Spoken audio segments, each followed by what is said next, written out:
I'm Ashton Addison from Blockwest Capital for Investment Pitch Media, and today on the Crypto Coin Show with Anthony Georgiades, General Partner at Innovating Capital. Anthony, welcome to the show, and thank you for taking the time. Absolutely. Thanks for having me on. You're very welcome. Excited to dive into what your firm's been working on in the blockchain space, but I'd love to start out with just a little bit on yourself personally, your history in investing in blockchain, what led you to this part. Yeah, definitely. So I first got involved in crypto actually from the context of a developer. I was contributing to a couple early dApps in the Ethereum ecosystem when I was finishing up a computer science degree.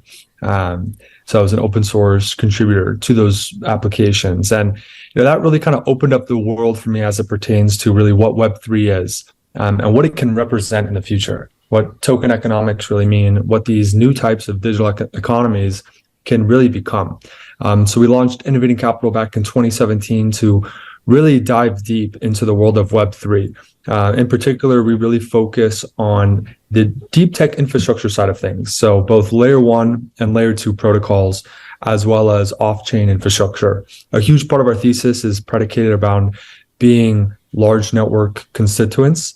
And what I mean by that is we're very, very active in every single network that we partake in, whether that's by running validator nodes, whether that's by on-chain governance. In certain DeFi protocols, we're very active in market making and things like that. So in any project that we invest in, we're very active in terms of both our overall long-term contribution to those networks themselves. Mm-hmm. Wow. Very interesting. And I love the fact that you have that dev experience. I feel like it's a huge competitive advantage versus other investors that are just on the business side. And a lot of the times, especially when projects are in their very early stage, people that they don't read the smart contract, or they don't know how to read the smart contract, or they don't know how the devs actually coded the application. And I think having an extra level of understanding there can really be a difference maker for if you're looking at a project at the beginning, to know if this is going to scale to millions of users. Absolutely. Yeah, very cool. And I'd love to hear, when you started in 2017, looking at, layer 1 protocols, layer 2 protocols, what were some of the first investments that your team made? Definitely. Yeah, so a couple that come to mind in particular. We were early investors in Solana, and we were pretty excited about that network at the time, just given, really a couple of the cryptographic primitives that it was built off of, verifiable delay functions, and a few other schemas that were coming out of Stanford and whatnot. More recently, I'd say, we've been really focused on some of the application-specific layer 1 blockchains, such as Injective protocol. We've been early investors in Injective. I'm actually an advisor of Injective, and Injective's just been a great project to see, really from the onset. It's done a tremendous job, both really developing a IBC-enabled chain, but also focusing on its own layer 1 primitives. And more recently, we've seen a ton of traction with respect to a few dApps that have been built on top of it, such as the Helix app and whatnot. And that's a project where we're both running a validator as well as actively market making for the Helix application. Most recent one as well would be Pastel Network. Pastel Network is also a layer 1 specific chain that's focused on both permanent data storage as well as near duplicate detection for security and authentication for really the NFT, as well as low friction, low velocity Web3 ecosystem. Yeah, it's I actually had Pastel Network on in the recent past, and it's an interesting take that they have focusing on the NFT solutions, which I think is a big market right now. But I also feel like it's very early stage in that currently what NFTs will be very huge with real world assets and be able to tokenize almost anything. But we're still seeing speculation and profile pictures, sort of a very small market at the moment. I'm curious on your thoughts on that one specifically, moving forward to the years to come. Yeah, it's really exciting, right? Because I think what we've really seen in the NFT ecosystem so far to date has been just a small sliver of what the underlying technology can and will become. And it's, moving away from ownership as membership to particular communities, collections of 10,000 JPEGs, whatever it might be. When the ERC 721 standard really came out, a lot of the technological prowess was more underpinned pertaining to the world of DeFi, and really trying to actually come up with a better way to replace, what was a big trend, STOs, and basically, securitized tokens and whatnot. And so it's super exciting to see a lot of the recent use cases emerging, whether it's, the bridge with DeFi, whether it's gamified assets, skins or whatever it might be. We're seeing use cases as it pertains to IP and real estate and whatnot. And so all of this technology needs to have basically a decentralized, permanent storage layer, whether that's a piece of collateral, whether that's a photo or a 100 GB game, whatever it might be. That needs to also itself not just necessarily be represented by a token on Ethereum, but that underlying data needs to live somewhere in a peerless, permissionless network such as Pastel. And then to your point, it's also that level of both near duplicate detection and authentication. Is this completely rare? Is this infringing on potentially copyright? Is this an outright scam? Whatever it might be. And being able to actually provide that technology in a completely decentralized way is totally imperative to the future of Web3. Mm-hmm. Yeah, great points, Anthony. And to further touch on that, on the gaming sector, I feel like NFTs are going to be, one of the main use cases is going to be in gaming. And we're already seeing some, what you would call major AAA games, blockchain based, that are in the works. It's not an overnight thing. It takes years to build an amazing game. I'm curious on your take on, which potential networks you see. Is it Pastel? Is it others that will help aid bringing Web3 gaming into the Web2 gaming space? Mm-hmm. Mm-hmm.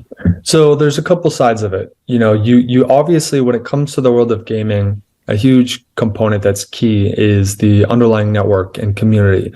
So, to no surprise, we will likely see a lot of the most successful gaming applications built on and tapping into some of the largest Web3 ecosystems, whether that's, Ethereum or Polygon, whether that's, the Solana ecosystem or potentially even Avalanche, right? In terms of being able to actually, make use and interact with the games themselves. Now, to ensure the longevity and success, those games need to be deployed on those layer ones or layer twos in such a way where every single aspect of the value chain and proposition of the game, anything from storing a skin to the full collection itself, or the full metadata of the game itself, right? That needs to continue to live in permanence on some ecosystem within Web3 that still maintains and upholds those values of decentralization, permissionless access, and peer-to-peer accessibility. Hence the importance of really this sort of interoperable world where, Pastel can interact with, a Polygon or whatnot. Mm-hmm. Yeah, no, great point. And about the IBC and even the Cosmos ecosystem, it seems that a lot of these blockchains are working towards, building a cohesive, holistic environment where it's easy to, it's not, you don't have to worry as much about the siloed blockchains that have a hard time communicating with each other. Is that something that you look into when the firm is making investments into layer ones and layer twos? How easy it is to click this into the greater blockchain ecosystem? Yeah, as it pertains to, I guess, do you mind just repeating that question? Yeah, just as it pertains to, having an interoperable blockchain that is easy to, whether you're porting dApps or communicating or cross asset swaps between other layer ones. Yeah.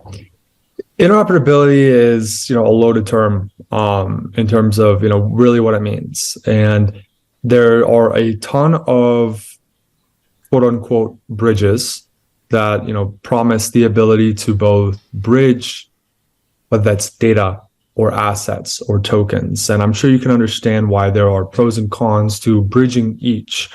Obviously, when it comes to underlying assets or tokens, there's derived economic value. When it comes to bridging data, there might be the underlying influence or value extraction that that data can have on, or how it can influence certain decision making on a particular network or chain. So there's been a ton of bridges out there, but unfortunately, a lot of bridges that exist today don't necessarily have the underlying decentralized nature associated with them. You might have two decentralized chains that are bridged by some sort of centralized gate or intermediary.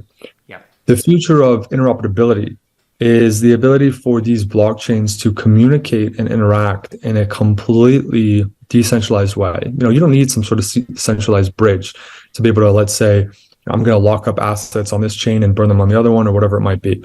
In the future of kind of interoperable access, you might have, let's say, Solana validator nodes that are running full copies of the Ethereum state.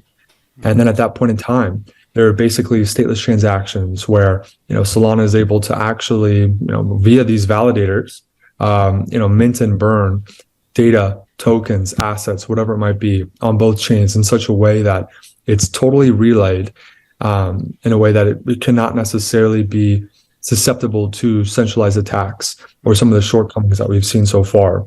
And we're still a bit of ways away from that future. You've obviously seen some use cases in kind of layer zero communities, such as Cosmos or Polkadot. Again, it's limited really to those underlying L1s that are either IBC enabled or parachains in the case of Polkadot.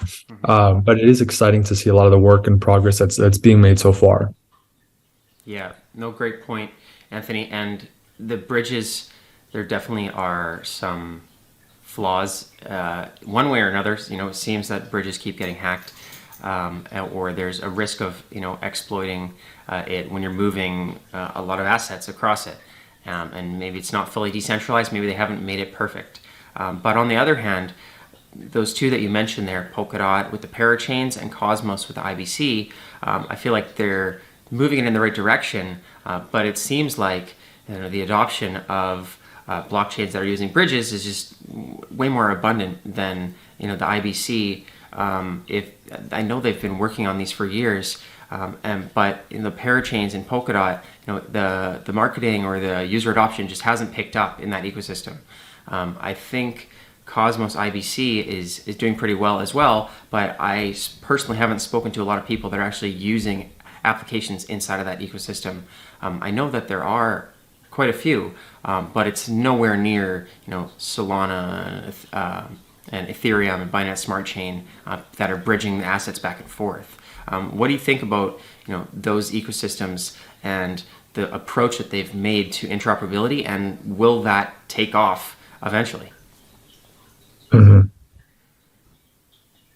It's a good question, and we go back and forth on this a lot because Polkadot had a significant amount of promise, and obviously its founder base had spent a lot of time really developing Ethereum. And so for a while, it was looked upon as being, the ultimate kind of ETH killer and whatnot. There's a few things, right? If you look at like the Ethereum ecosystem, they have the advantage of really being a first mover in the space and tremendous development mindshare in terms of both the amount of progress and innovation. That's obviously lent itself to more dApps being built on Ethereum, or more L2 such as Polygon, which to an extension, then support more dApps that obviously then settle on Ethereum itself. And obviously, this has kind of a nice flywheel effect. The more development share, the more, the more accessible it is to launch a dApp, the more success you might have actually entrenching yourself in a user base, and so on and so on. So a new dApp that might want to enter the market, obviously, Ethereum is a top fit. In the case of Solana, as they emerged, they had the advantage of being built on a underlying coding language that was heavily known in the financial technology community. So they were able to recruit a large amount of real world Web 2 developers to immediately start developing on the Solana network itself. They also have the benefit of being super fast. The problem with some of the layer zeros, in particular Polkadot, is there's a really high technical barrier to entry. It's somewhat complicated to be able to figure out how to deploy a parachain and how it interacts with layer zero. How does cross-parachain communication work? How does data relaying work and things like that? And so there is that an inherent disadvantage of being maybe a little bit too technologically adapt for a lot of new projects and users that are coming into the ecosystem.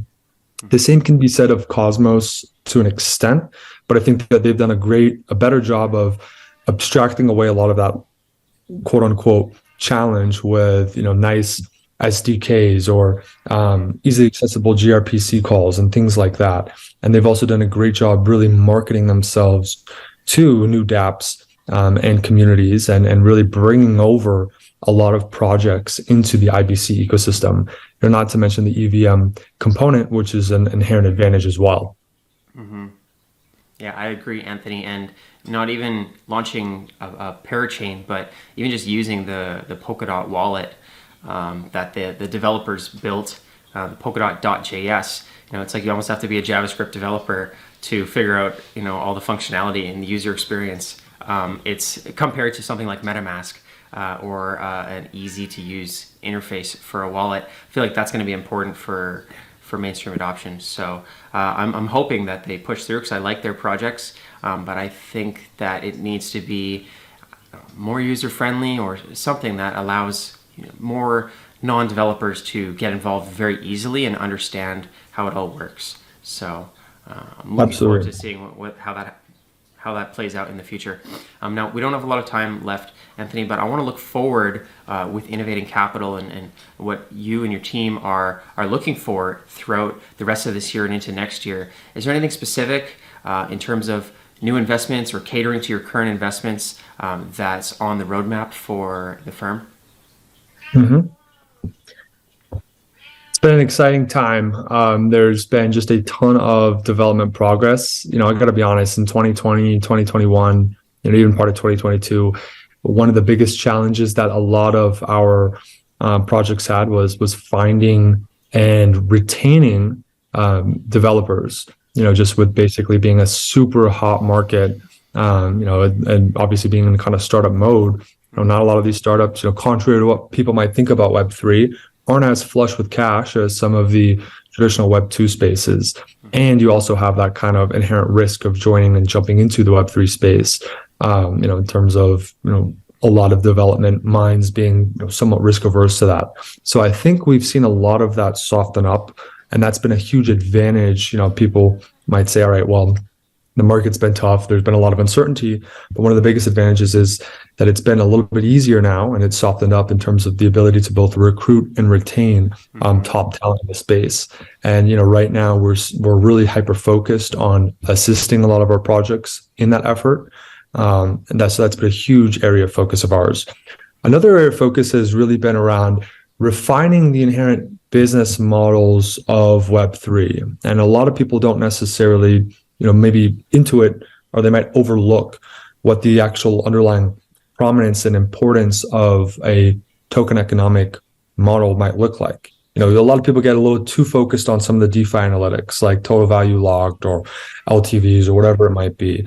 But from our standpoint, we really focused on the fundamentals and foundation, right? How are we generating protocol revenue? How are we generating token burn and deflationary mechanics that will support overall sustainability in terms of both the actual utility of the token itself and the potential value that can be derived from that token in the future. So we spent a lot of time with projects really sharpening the pencil and hyper focusing on that aspect of their vision. Amazing. Great points. I think, often when you get into Web3, people just throw revenue and all these basic terms that have been around for decades and decades sort of out the window, and they're like, it'll come eventually. But to focus on that, I feel like is very important, and great points about sort of building in the bear and having room to breathe. I've talked to a lot of VCs that they're happy that we're not at peak 2021 and where there's madness, because they actually have time to analyze their investments and where it's going, and not just trying to throw money out to companies because it's a mad rush to get into every project. So I'm looking forward to seeing. I will be following Innovating Capital. I'm looking forward to seeing some of the progress over the rest of this year. I would love to have you back on the show because you have great insights into these layer 1, layer 2 ecosystems that are near and dear to my heart as well. I feel like that's where the most growth and the network effects are going to happen. So it's very important to be following along with these. What is the best way to follow along with Innovating Capital through the communities, or personally yourself? Is there any way that we can stay in touch? Yeah, absolutely. I definitely say, follow us on Twitter, at Innovating Cap, my personal Twitter as well, at PAnthonyLG. Obviously we're always posting a lot of updates on portfolio companies, market sentiment thoughts. If we publish market research, we'll post that on Twitter as well. And I think those are just great ways to stay in touch and up to date on everything we're up to. Sounds great, Anthony. I'll leave those in the description box below as well. All the best with Innovating Capital moving forward, and let's follow up in the near future. Sounds great. Thank you. Thank you.